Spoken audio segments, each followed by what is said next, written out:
Bonjour, alors aujourd'hui on parle de l'indice insulinique. Indice intéressant, pourquoi? Eh bien intéressant parce qu'il va nous permettre de voir l'impact de l'insuline sur les aliments, l'impact des aliments sur l'insuline, pardon. L'insuline, c'est l'hormone qui contrôle la prise de poids, qui contrôle le stockage et donc le déstockage. Donc plus il y a d'insuline, pire c'est. Donc avant d'entrer dans les aliments, eh bien, comment calculer cet index? Cet index, c'est sur la base de 250 calories ingérées et on a donné arbitrairement le niveau d'insuline 100 pour le pain blanc.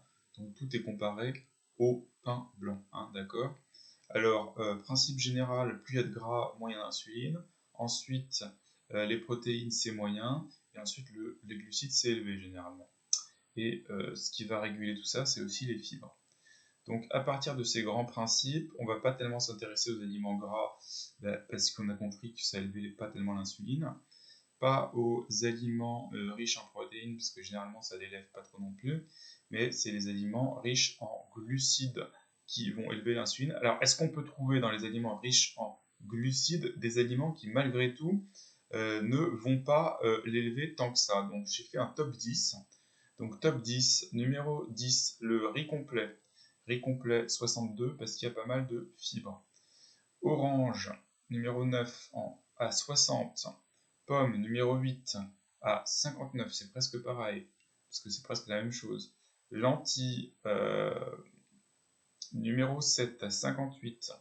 Ensuite, on passe à tout ce qui est plutôt céréales, donc des céréales qui sont pas mal, hein, contrairement à ce qu'on pourrait croire. Le pain aux céréales, 56. Popcorn, et oui, 54. Ensuite, toujours céréales, donc les pâtes brunes, c'est-à-dire les pâtes complètes, 40. Pâtes blanches, et ben 40 aussi, hein. Ça, il y a beau avoir moins de fibres, là pour le coup, c'est la structure des pâtes. Enfin, flocons d'avoine, donc un peu dans le même genre, 40.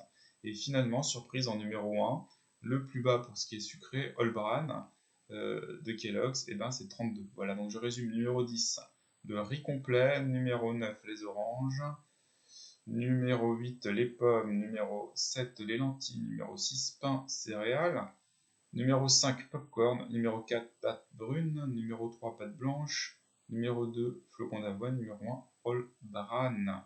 Hein, donc c'est les produits sucrés, les produits riches en glucides qui malgré tout eh bien, agissent assez peu, hein, sur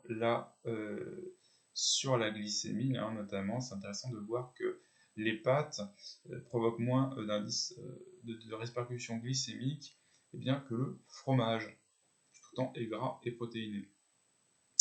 Voilà.